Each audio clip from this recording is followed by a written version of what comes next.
Okay, so today we are looking at George Orwell's 1984. Firstly, to start, we're going to talk about taking notes. So today, as we go through some of the more important events and quotes from the text, ensure that you have pen and paper ready to go.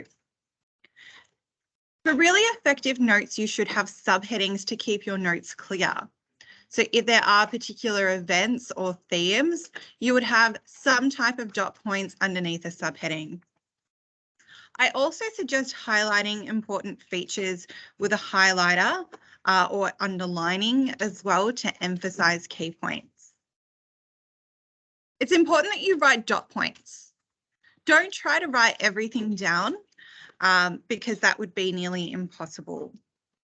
When you watch this again as a video, feel free to pause the slides, especially if you would like to record any new vocabulary. Let's start with just the plot summary in general. What do you need to know about the overarching ideas and events of 1984? The novel is set in what Winston believes is 1984. In Oceania, one of the three continuously warring totalitarian states. So that's an interesting point. We've been calling the book 1984, but it's simply because Winston believes roughly that to be the year, because he has no way of actually knowing if that is or is not the year. Oceania is governed by the controlling party, which has manipulated the population into unthinking obedience to its leader, Big Brother. The party maintains control through the thought police and continual surveillance of the people. So even that in itself could be used as part of your essay when you're writing your introduction and you have to begin by giving me a sentence about what the overall background or plot of the novel is. Some of that vocabulary there might be really nice for you to start with. Things also to note there, capital O for Oceania, capital P for the party, and capital B's for Big and Brother would be the correct way to be writing. The book's protagonist, Winston, belongs to the outer party, and his job is to rewrite history in the Ministry of Truth, bringing it in line with current political thinking. However, Winston's longing for truth leads him to secretly rebel against the government.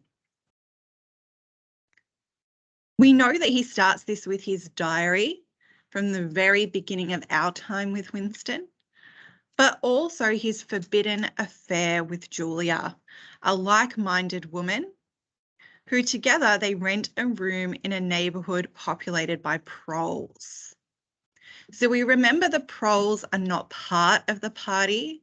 They are, however, the masses, the biggest part of the population who aren't controlled by the party. Winston also becomes increasingly interested in a group called the Brotherhood, so capital B for Brotherhood as well. These are a group of rebels. Unbeknownst to Winston and Julia, however, they are being watched. We then reach the complication. When Winston is approached by O'Brien, capital O, capital B, who is an official of the inner party, who appears to be a secret member of the Brotherhood, the trap is set. Now remember, it's Winston who believes that O'Brien is part of the Brotherhood. Just a few things that O'Brien says and does gives Winston a bit of an inclination that he might be against the government. But we know that they're constantly being surveilled. We know there are thought police out there. So essentially, this is a trap for Winston. O'Brien is actually a spy for the party. on the lookout for thought criminals. And Winston and Julia are eventually caught and sent to the Ministry of Love for a violent re-education.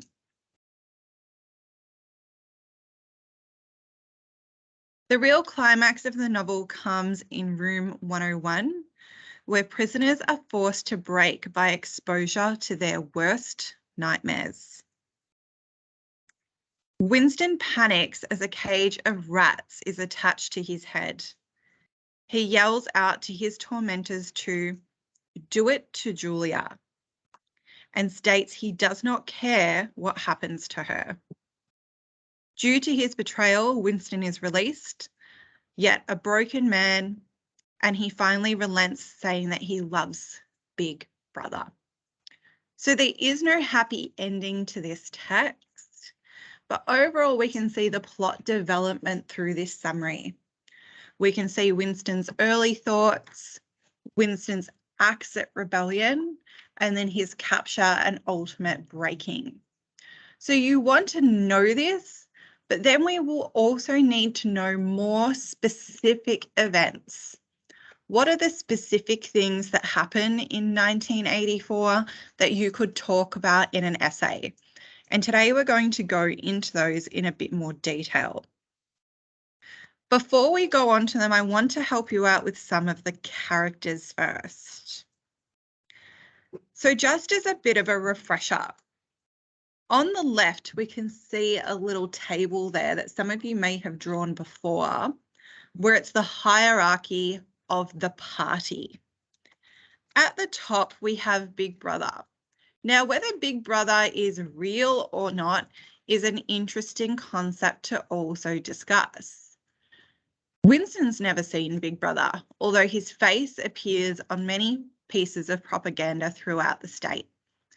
Winston is a middle-aged man, yet Big Brother never seems to grow a day older. So whether he is a figure that is just simply being used by the party or he is a real person is debatable. Underneath the leader, known only as Big Brother, we have a very, very small portion called the inner party. These are the people who are most devoted and work closely with the government to ensure their views and values are being upheld. This is where O'Brien fits in. Then you have the outer party, who is also a very small portion of the population in Oceania, but they are the people who are controlled by Big Brother and the inner party. They've got very limited freedoms. Beyond this, there is a huge population called the proles, who seemingly go about their everyday business without too much sense of what's going on. This is where Winston feels the party can be overthrown if this group of seemingly uneducated people somehow start to stand up for themselves. We've also got the Brotherhood there as well. And again, whether the Brotherhood is actually in existence is also debatable. Is this potentially made up by the party as a way of getting people like Winston to start coming out of the woodworks?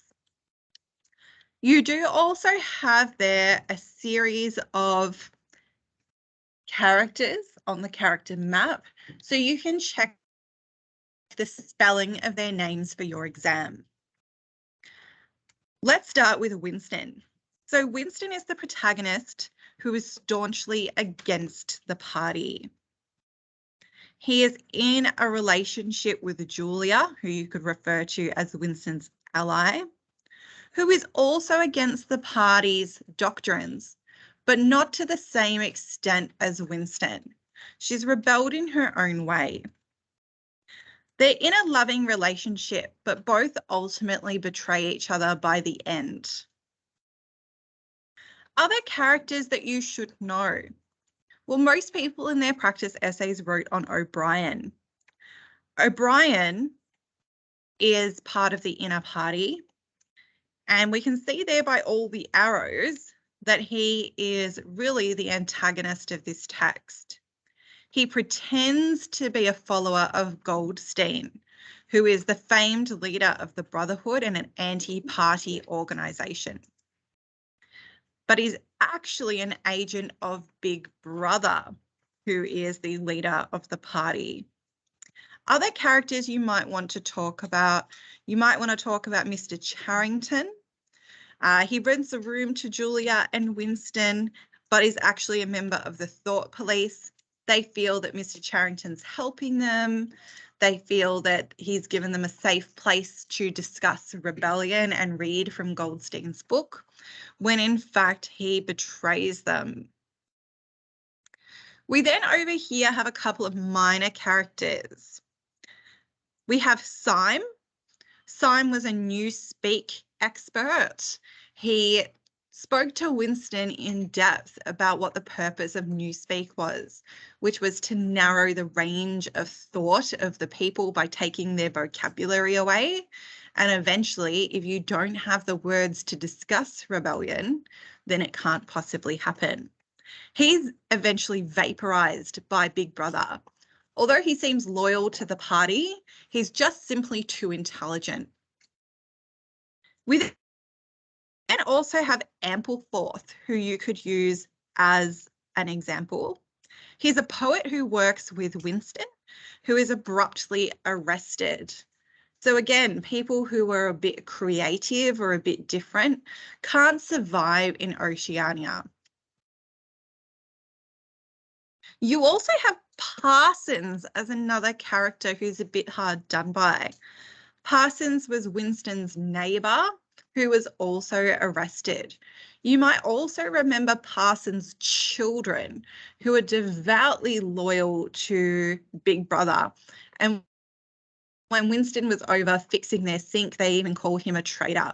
So this whole idea of Winston's neighbours could be looked at as well.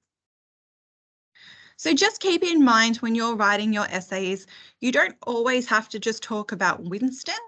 There are plenty of other characters who you can use as evidence. And if you don't know them well enough yet, hopefully you can do a bit more research on these minor characters to help you out. We're going to look at a few key events next. So when you are writing your essay, it's important that you don't just say, oh, well, Winston's a rebel. Because my next question is when? Or Winston betrays Julia.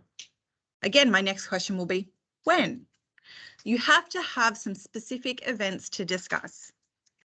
Now, these events can be really helpful, and there are some quotes at the bottom which link specifically to these events. Remember that with the quotes, you can break them down into even smaller quotes. So one event that you might like to talk about is the event where Winston Smith purchases a diary. This is an important event because the diary is forbidden. Well, technically, yes, he can buy the diary, but he has to go into a shop where you would not like to be seen if you were an inner party or outer party member, because there are things sold there that could lead you towards rebellion. Now, it was bad enough that Winston went and bought the diary and was hiding it, but he then opens the diary and starts writing in it, committing thought crime. He's recording his own ideas and experiences. He's recalling things that the party would say didn't happen, but he remembers to be true, such as aeroplanes. The party claims that they created aeroplanes, but Winston writes down that he remembers the aeroplanes from a time before the party. All of this is rebellious. But most importantly, at the end of the very first chapter, Winston starts writing down some defiant words. And you could use this as a quote. He writes, "Down with Big Brother." He hides this as much as he can from the telescreen, which is observing him in his apartment. So he knows that this is essentially committing himself to death, because once he is caught, he's written these words down. Some other quotes that you could use in this scene include, Winston turned his back on the telescreen. It was safer. So the idea that none of the party are actually even safe in their own homes. They're constantly being surveilled and trying to be caught out. He says, even with nothing written in it, referring to the diary, it was a compromising possession. So it puts him at risk because he has gone so far as to buy paper. Because what would he need paper for? And that what he was doing by writing in the diary would be punished by death. So this is a great way to start thinking about Winston's early rebellious movements. Remember, Julia hasn't even come on the scene yet, and this is completely Winston of his own accord, just sick and tired of being pushed around by the party. He's lived many decades under this totalitarian rule, and now he's starting to really push back on their ideals. Another event that you might like to refer to in your essay writing is the introduction of Julia. Julia, who is also an outer party member, is referred to also as the dark-haired girl. They encounter each other in the hallway at work, and from this point on, they continue to find ways to talk. And she devises a plan for them to meet together elsewhere. So in this type of community, bonds, particularly intimate bonds, are continuously broken down and forbidden. Because if you have something to fight for, if you have love, if you have family, if you have a partner, you suddenly have more of a reason to stand up against the party. So the fact that Julia and Winston go and start meeting with each other is very rebellious. Now, Winston reflects early that it was impossible that this affair should end successfully. Just like with the diary, he knows that ultimately this affair with Julia would be discovered. There's just too much surveillance, too many thought police out there, that it seems unlikely they will get away with this forever. As they walk through the corridor together, her hand felt for his and gave it a fleeting squeeze. So even these really small little ways in which they defy Big Brother, touching hands as they walk through the corridor. In this event, he doesn't even turn his head to look at her because that would have been inconceivably folly. The people around them are looking for little signs and little triggers that others are defying them. So as she touches his hand, he doesn't even respond with a look. But he also explains why. Why do the two of them have this affair? Why is it worth the risk? It was something in your face. I thought I would take a chance. As soon as I saw you, I knew you were against them. That idea that as humans, we long to have connections and relationships with others is something that's innate within us. And to find someone who you believed was also against the party that you could have those loving bonds with is important to Winston and Julia. So we can kind of understand why they take the risk to do it. What's the point in living if they just have these lives where they go to work and really have no meaning and connection with others?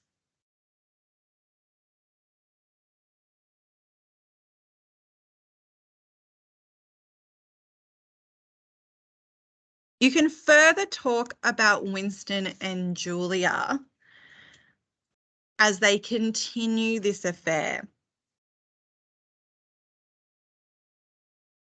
It's clear that Winston is not the first man who has had an affair with Julia,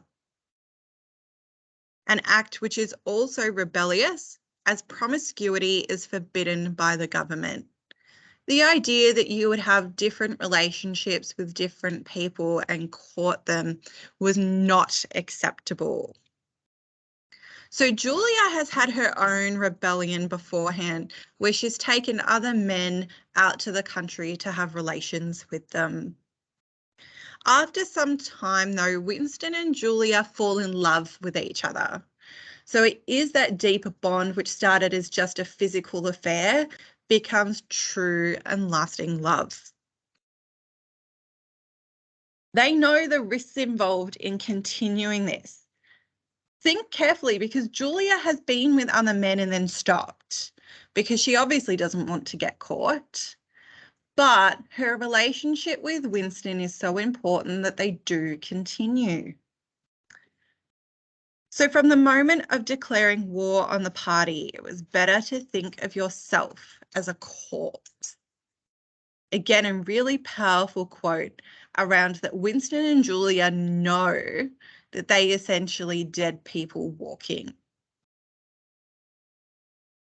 It was also said, has it ever occurred to you that the best thing for us to do would be simply to walk out of here before it is too late and never see each other again?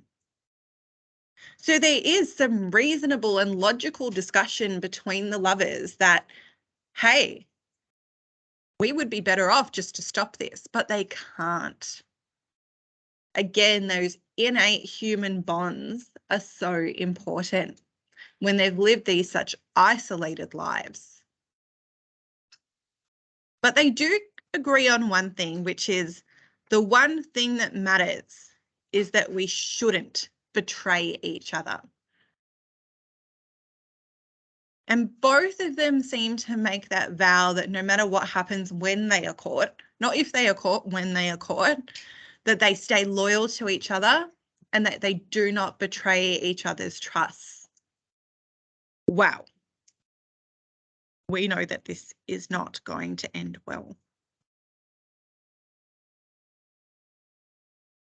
Where does it all go wrong? Mostly led by Winston. Winston and Julia considered joining the Brotherhood. So it's not enough just to have the affair, which Julia was happy doing. Winston desires for them to join the Brotherhood, a subversive organisation run by Emmanuel Goldstein, who has as his main purpose to overthrow Big Brother.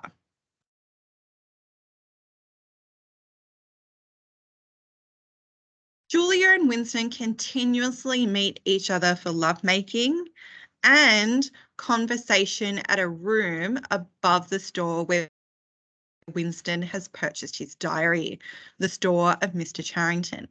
So they have physical acts of defiance, but also it's the conversations they're having around joining the Brotherhood, supporting the Brotherhood and joining Goldstein that's going to get them into a severe amount of trouble. Shortly afterwards at work, O'Brien approaches Winston and asks him if he would like to join the Brotherhood. Funny that. Offering him Goldstein's book that contains strategies on how to destroy Big Brother. So we can kind of see a trap being sent here for Winston and Julia. And there are a lot of points here where we can look at these quotes and say, Winston, Julia, just stop. But they don't. He says it seemed quite possible that he had made a stupid mistake. And when he meets with O'Brien and he's given the book, He says to O'Brien all of these things that ultimately show he is against the party. And you can break these up into smaller quotes. Winston says, "We are enemies of the party. We disbelieve the principles of Ingsoc. We are thought criminals. We are also adulterers." So he's admitting to everything to O'Brien, who he truly believes is a rebel and part of the Brotherhood. And he wants to believe that desperately, that there are others out there fighting the good fight like him. And O'Brien says to him, "What are you prepared to do?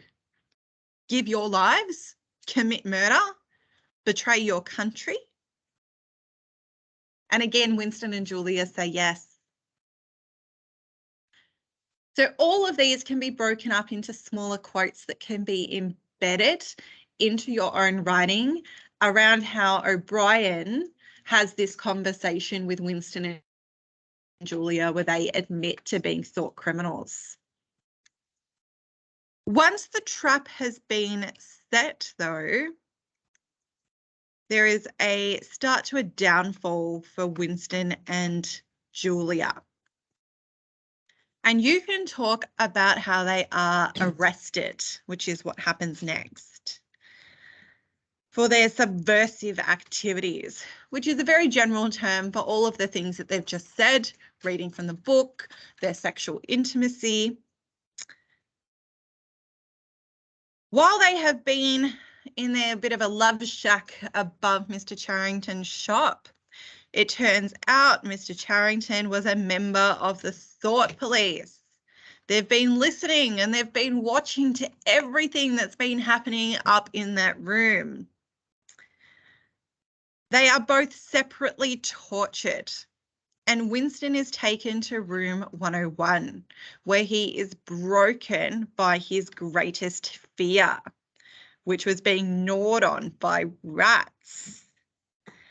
After this terror, O'Brien works on Winston until he becomes brainwashed, agreeing, for example, that 2 + 2 is 5, which we all know is 4 because we're good at maths.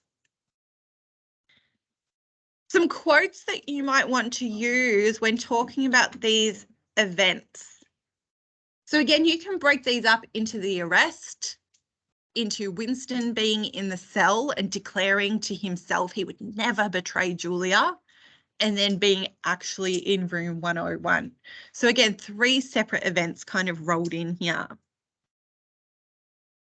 Upon their arrest, it was acknowledged that we are the dead. This is an acknowledgement by Winston and Julia and by the party that there's no escape here. And the voice says, "You may as well say goodbye." In the cell, though, when Winston is on his own before the torture, a good quote is, "He would never betray Julia." And we also looked at that event in class where he says that he wasn't sure if he would use the razor blades to commit suicide because he had heard a rumor that the Brotherhood tried to get razor blades into the cells so that prisoners of the Brotherhood can commit suicide before being tortured. And he sits there and debates on whether he could actually do that or whether he could just endure the torture. While he's being tortured by O'Brien, they have a very lengthy discussion about the philosophies of the party, and you can go back and get more quotes from there because O'Brien details what he believes the party stands for, and Winston defies him in some ways. Winston says, "It was impossible to found a civilization on fear and hatred and cruelty.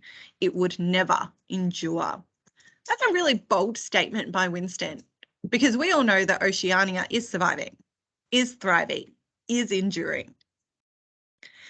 And O'Brien says, well, really the party is all powerful and that power is tearing human minds to pieces and putting them together again in new shapes of your choosing. So he admits openly that they are brainwashing the citizens, that they torture them to the point that they can get them to say and do anything. And unfortunately, that is what happens to Winston when he's transferred to room 101 and the cage of rats is put on his head. And he says, "Do it to Julia. I don't care what you do to her. Tear her face off, strip her to the bones, not me." A little bit brutal for what were previously lovers, Liam. Isn't Julia watching the torture? No, they're tortured separately. There is some difference between the movie and the novel. How does it end? And it is a very solemn and ambiguous ending, which leaves us questioning what really does happen to Winston and Julia. But where it ends is that Winston and Julia are released. And they're obviously released because they've betrayed each other. Winston is devoid of his emotions, and he now awaits a bullet that will kill him. He doesn't know when, but he just expects at some point he'll be vaporized, taken off the streets, and no one will know what's ever happened to him, much like Syme. He spends his evenings at the same cafe where he drinks himself into oblivion. Ironically, he meets Julia one day and they reveal that they have betrayed each other's love. They say, "I've betrayed you. When you're in the room, all you care about is yourself. And now the struggle is finished. He loved Big Brother." So we leave the text seeing Winston, a broken man who spouts the political ideologies of the party and is just sitting there awaiting his ultimate fate and death. Yep. Doesn't he also one day scream Julia's name and he freaks himself out? That's what happened to one of two. Oh. Yeah, room 101. That's okay. So just in summary, if you were given essay topics on any of the following themes, these are some of the things that you could also talk about. So if you want to talk about freedom or oppression in the exam, you might want to talk about Winston hiding his diary. You might want to talk about the disappearance of Syme, who was a loyal person to the party, but yet he still is vaporized. You could talk about the betrayal of Mr. Charrington as a member of the Thought Police. So again, not writing every single paragraph on Winston. If you wanted to talk about the brutality and the violence of the party, you could talk generally about the hangings and vaporization used to control the people. You could talk about Parsons and Ampleforth and Syme, who all are seemingly disappearing, arresting, being vaporized, and do a little bit more research on those minor characters to make your essay stand out. Of course, you can always rely on talking about Winston in room 101 as an example of ultimate violence. But remember, if you use that in one paragraph, you can't use it again. Lastly, if you wanted to talk about intimacy and relationships, you can talk about Winston's relationship with Julia, but also you can talk about the love that he has for his mother. And so while she is not an existing character in the book, it is another example you can use. So you're not constantly talking about Winston and room 101. So that brings us to the end of our lecture today. Hopefully that gives you some good insight into what you can talk about in the novel and just making your analysis a little bit more specific with some really good quotes.